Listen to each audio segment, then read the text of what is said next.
Hi everyone, my name is Shauna in case you don't know, and welcome back to another video. Ignore how my makeup looks today.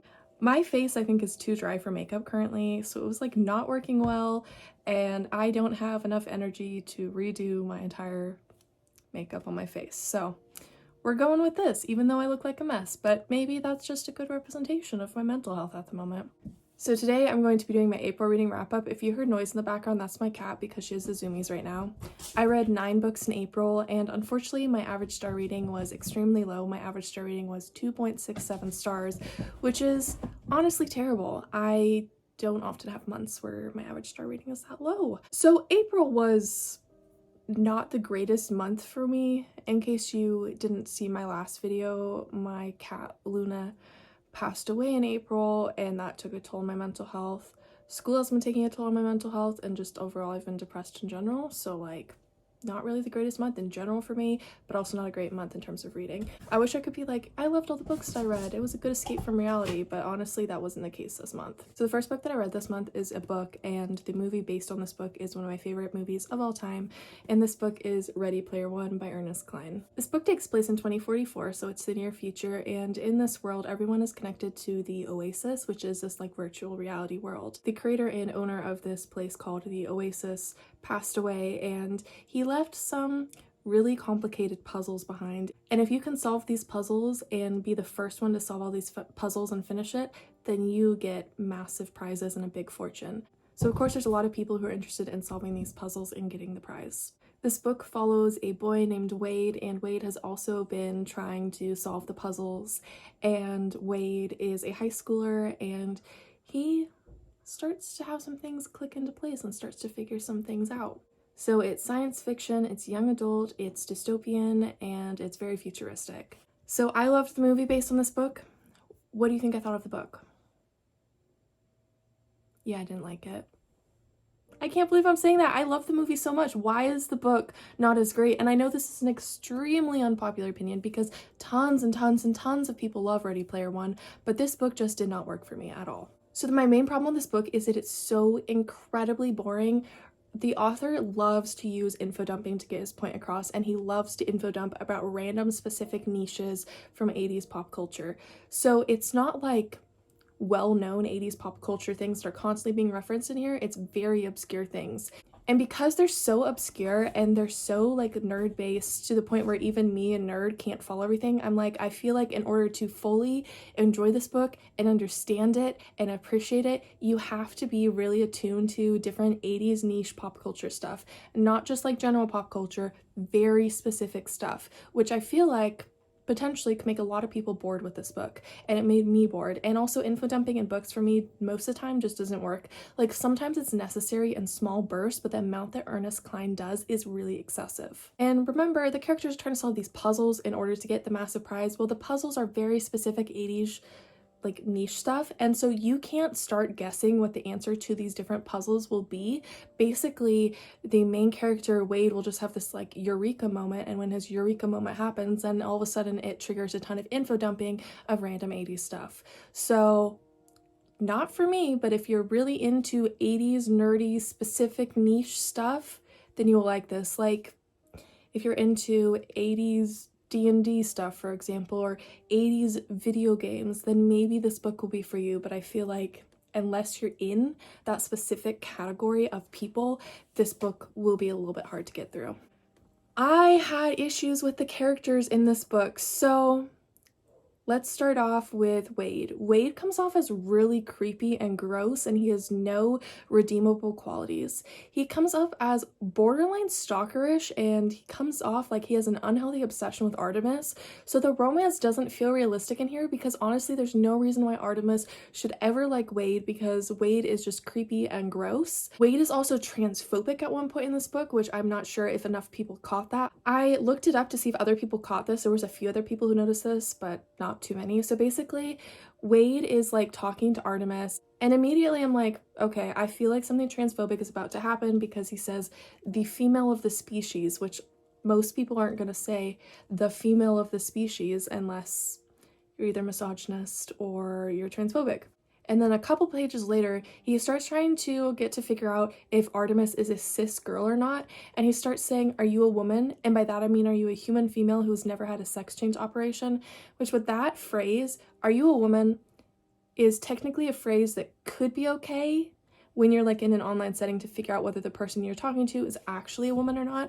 However, by adding, "and by that I mean," he's saying that he only views women as human females who have never had sex change operations, which is extremely transphobic. Obviously, trans women are women, so by adding that statement after saying, "Are you a woman?" Wade is being explicitly transphobic.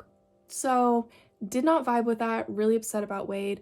I loved Wade in the movie, and honestly, like, I loved all of the characters in the movie, so the fact that, like, this book really fumbles on the characters really sucks. So the thing about Artemis is I really start off liking her, but then Ernest Cline does her dirty by turning her into nothing more than a love interest.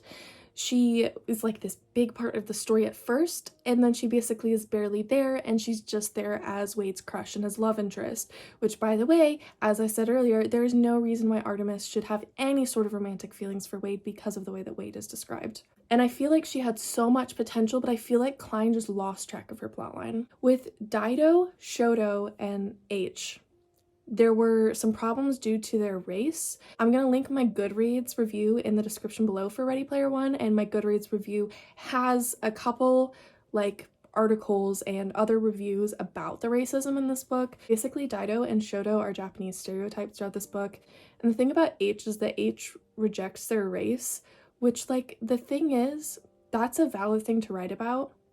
But Ernest Cline, as a white man, should not be writing about a character rejecting their race and rejecting their gender because, like, he's a white man. This is something that should be talked about from an own voice's perspective, not from a white man's perspective. So that was my issue with H. Again, go to my Goodreads review and then scroll down and you'll see a few links and click on those links to read more about the racism issues in this book. I didn't give this book 1 star though, because honestly, I think this is a really solid idea. I just don't think Ernest Cline was the one who could pull this off, and I think that was proven by the movie because I loved the movie. The movie was fantastic, I think in part because someone else was sort of taking the reins and changing the story up. So Ready Player One is a 2-star read for me. I will not be continuing with this series because I was not a fan of this book. I don't know if I'm gonna like discard this book or not. Discard it meaning like give it to someone else who would like it. I don't throw away books. The reason why is because like the movie means so much to me, but I don't like the book, but I feel like maybe I should keep the book since I like the movie so much. I don't know, I'm a little torn. Then I read a manga. I read Black Butler. This is by Yana Toboso. I may have said the author's name wrong. With Black Butler, I watched, I think, the first like 2 seasons of the anime, whatever they have on Netflix. I watched all that when I was like a young teen, and I was really into the anime. However, I don't know if my tastes have just changed or if like legitimately like I was going for vibes, not plot, because the plot in this book is like barely there. Like I can't even describe really what this book is to people.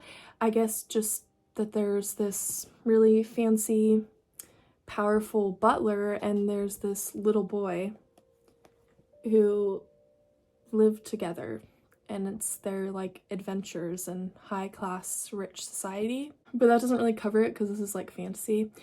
Anyways, as you can see, I don't really know how to describe this book. Honestly, this is a very character driven story and I love the characters. I just, reading this, I'm like, where's the plot?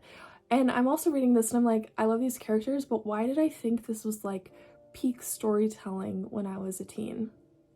Like, it's not bad, it's just not amazing. Like, I've read a lot better mangas, I've seen a lot better animes. But when I was a teen, I was like, this is so good, this is life-changing. But reading the manga now, I'm like, what did I see in this series that felt life-changing to me? So I overall enjoyed this one, but I thought it bordered more on okay as opposed to like, I liked it. So I gave it 3 stars, and what I've decided I'm gonna do with this series is I have this like problem where I can never stop watching a series in the middle. I have to finish every series to completion. So I'm gonna go back and rewatch what I've already watched of Black Butler and then continue on with the series because there's a new season that recently started. So I'm gonna watch all of the anime, and then if watching the anime sparks my memories of why I liked this series so much, then I'll continue on with the manga.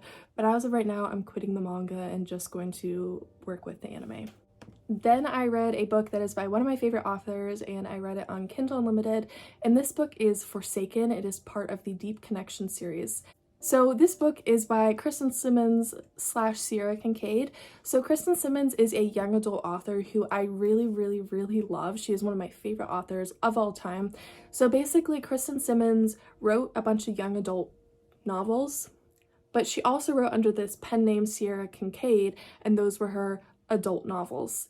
And she didn't have like the rights to her adult novels for a while. Like, it sounded like a different publishing company or something owned them.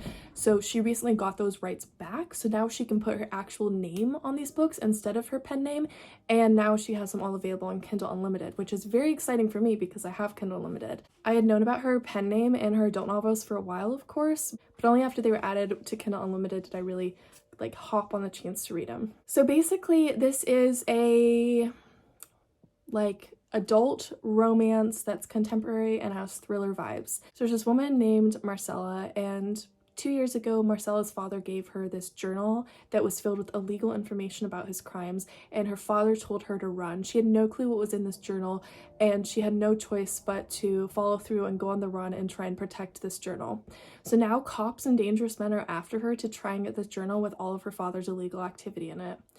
There's this guy named Jake, and Jake is on a mission to find Marcella and get the journal.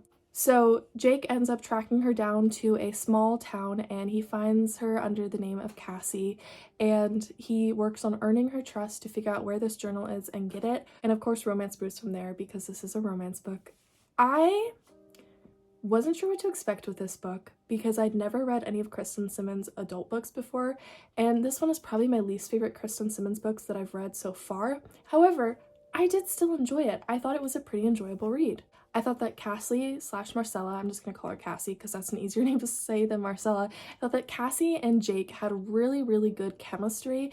I thought their intimate scenes were done really well because I really liked how Jake was so patient with Cassie because Cassie has like trust issues, especially in relationships and stuff. And I really liked how patient Jake was and how kind he was towards her. I thought there was great action and suspense in this book. I really think that this book would have been an even higher star rating for me if the action and suspense was more in this book.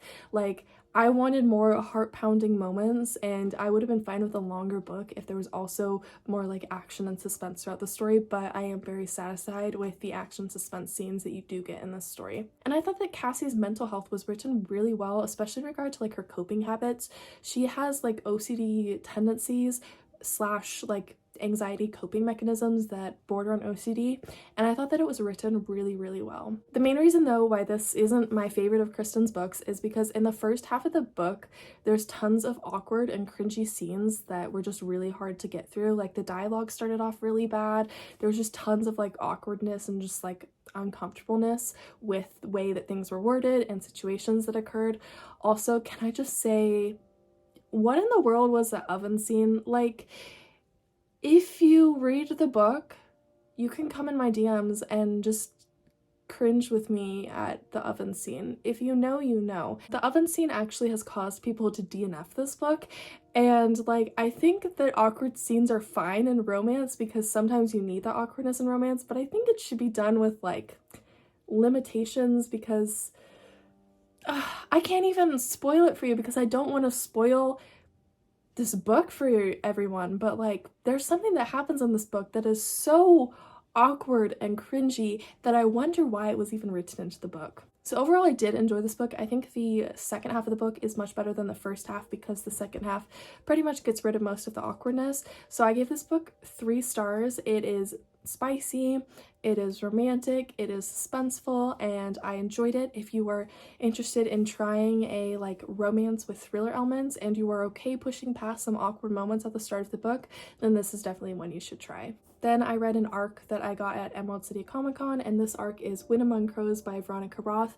I met Veronica Roth at Emerald City Comic Con and she was handing out arcs, and I got an arc. I had to refresh myself by reading the description really quickly of what this book was about, because honestly this book is really complex and detailed, especially for such a short book, because this is like 166-ish pages. In this book there's a guy named Demeter, and he's been slaying monsters, and he has a sword that is made from his own spine, and that is part of like who he is and what he has to do. So this book is very gory and violent, as you can already tell, considering he has to pull a sword from his spine every time he wants to use it, and that injures him whenever he does it. Now there's another named character named Alla, I think, could be Ayla, Alla, I'll call her Alla. So she is cursed, she has a family curse that's put on her, and eventually this curse will claim her life.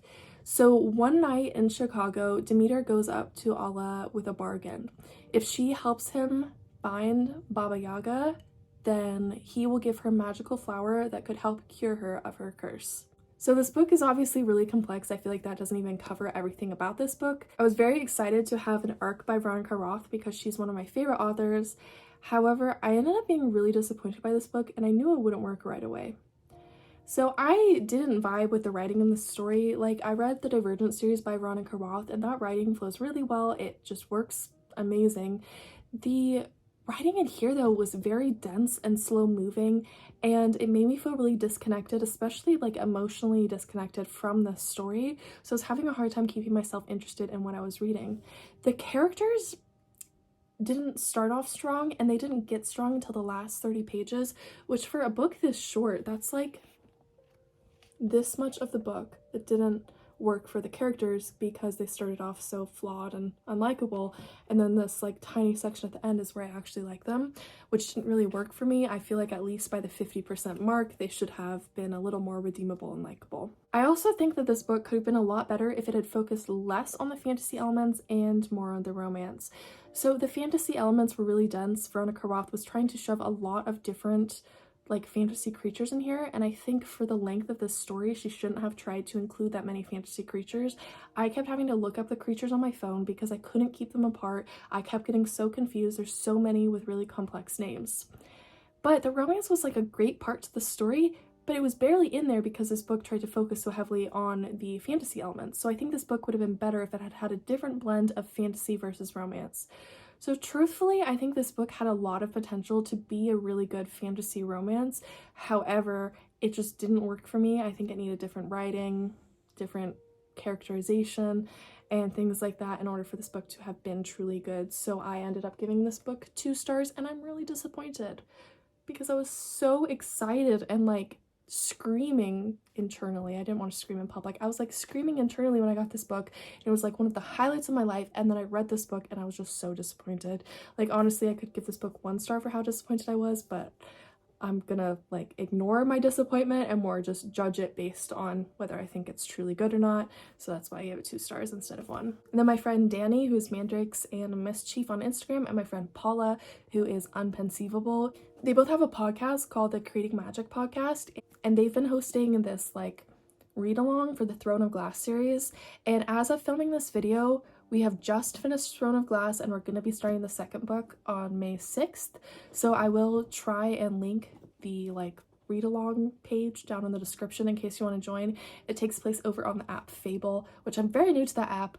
I honestly don't know how to use it very well. When I first got the app, I was able to do like reading updates, and then I forgot how to do reading updates on the app. So it's been an experience trying to figure out how to use Fable. Anyways, I read Throne of Glass by Sarah J. Maas, and I was a little nervous reading this one. In case you don't know, I don't like A Court of Thorns and Roses. I only read the 1st book of that series, and I just did not like it, so I was really scared that I wasn't gonna like this one, but this one was a pleasant surprise. I'm gonna cover this one only very briefly because I'll have a reading vlog coming out where like I go more in depth in this book, because I'm doing a reading vlog of reading 3 different hyped books, and this is one of the hyped books that I chose for that video. God, as you'll find out in the video, I have to use this name pronunciation guide a lot. So the main character, Selena, is an assassin, and she has been put to work in these mines. She's basically a slave.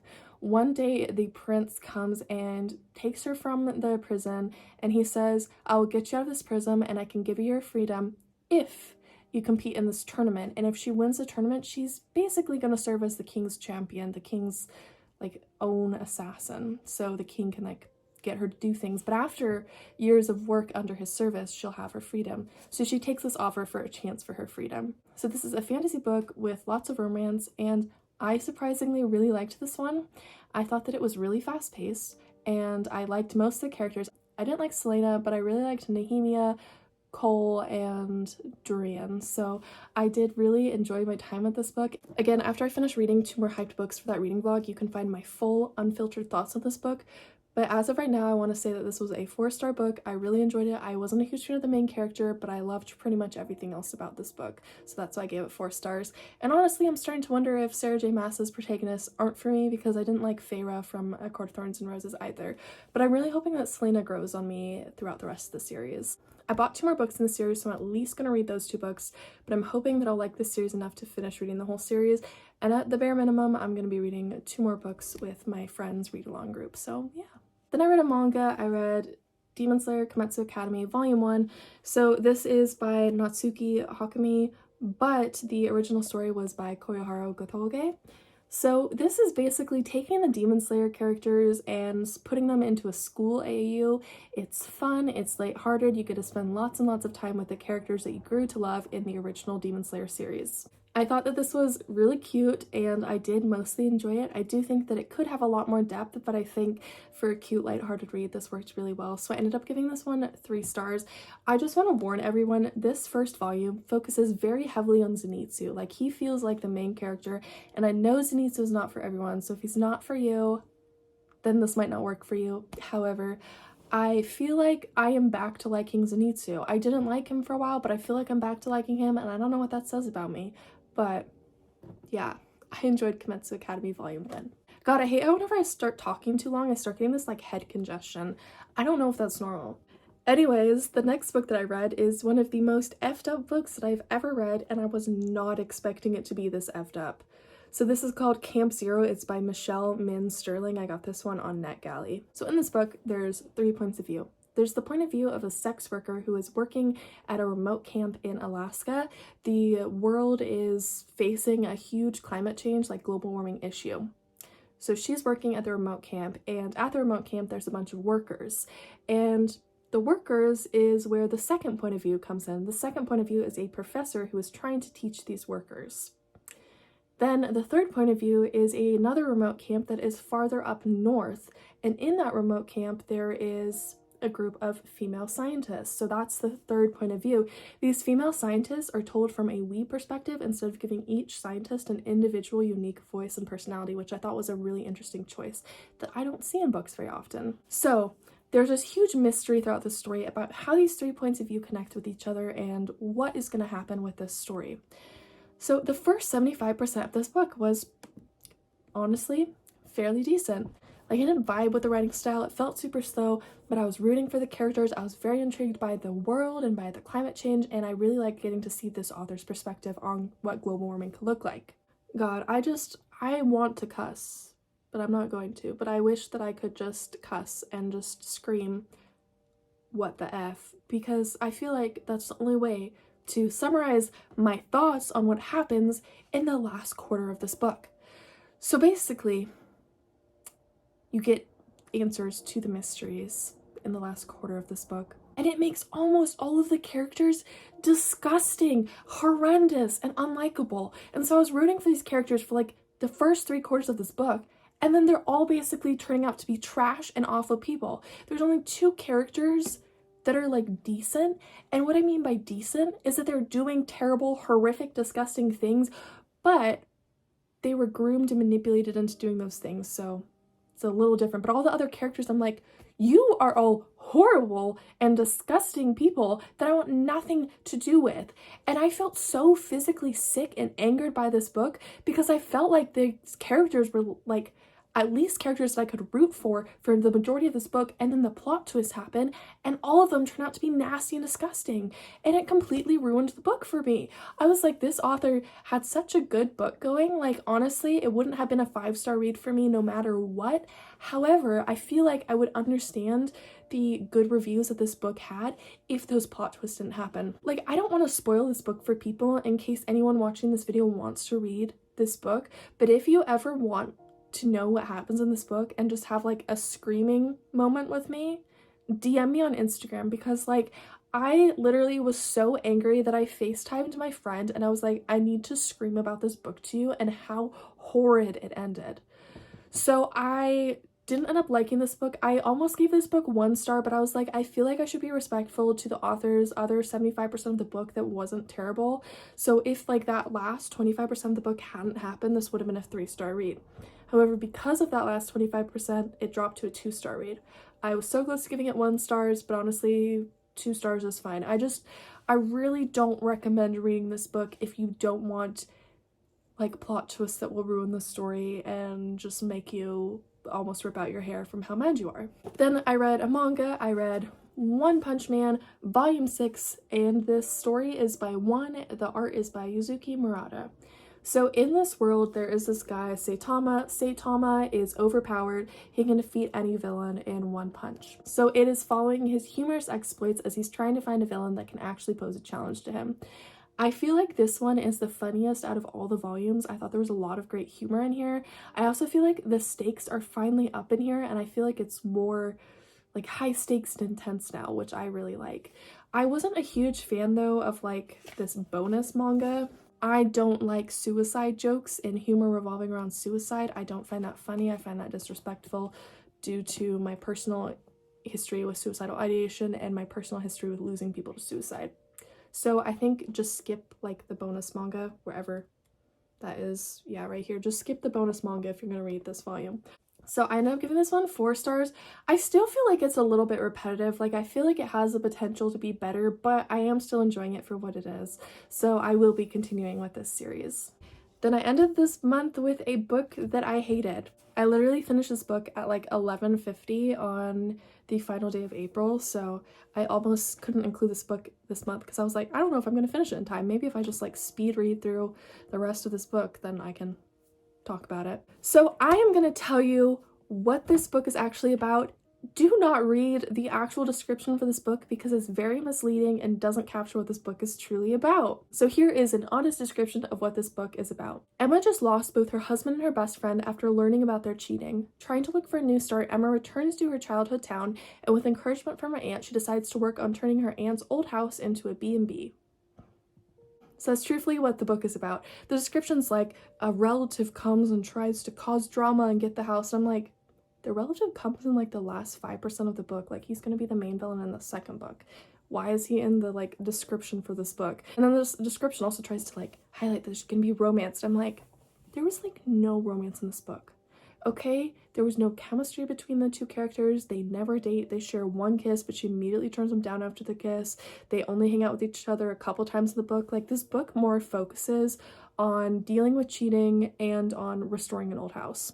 The cheating parts were really hard to get through, and I think this book needed a clear trigger warning. The cheating parts were hard to get through because not only was it really disgusting and horrific to hear so much about cheating, but also the fact that after Emma finds out she's being cheated on, she gets heavily victim blamed for being cheated on, and she also has lots of relatives who are supposed to be her support system telling her, I told you so. So it's very upsetting for me to read that because she's a victim here and everyone was just not treating her well. So for the rest of the book that wasn't about cheating, it was just so boring. Just her in her aunt's house renovating the old house, and it was a snooze fest. The author's writing style is also very bland.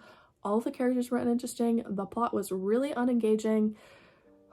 Like, I could rant about this book for such a long time. I also felt like the ending was really unsatisfying because, like, none of the conflicts from the book were resolved. The romance is barely starting, and the book didn't even feel like a complete book. Like, I know that this is part of a series, but when you finish, like, say, the first Hunger Games book, it feels like one unified, complete book, but you know that there's more to come, so you can continue reading the series, if that makes any sense. This book somehow didn't feel complete. Like, it felt like this was just, like, the first 2/3 of a novel and not, like, a full novel by itself, if that makes any sense. Also, can I just say that the author, like, ruined the mood of a romantic moment because, like, the only romantic moment in this book happens, and then right after they kiss, the main character's like, I might like you in the future, but I can't like you right now. And I'm like, you are a professional in your, like, 30s? Why are you saying like? Why can't you say, I might like you in that way?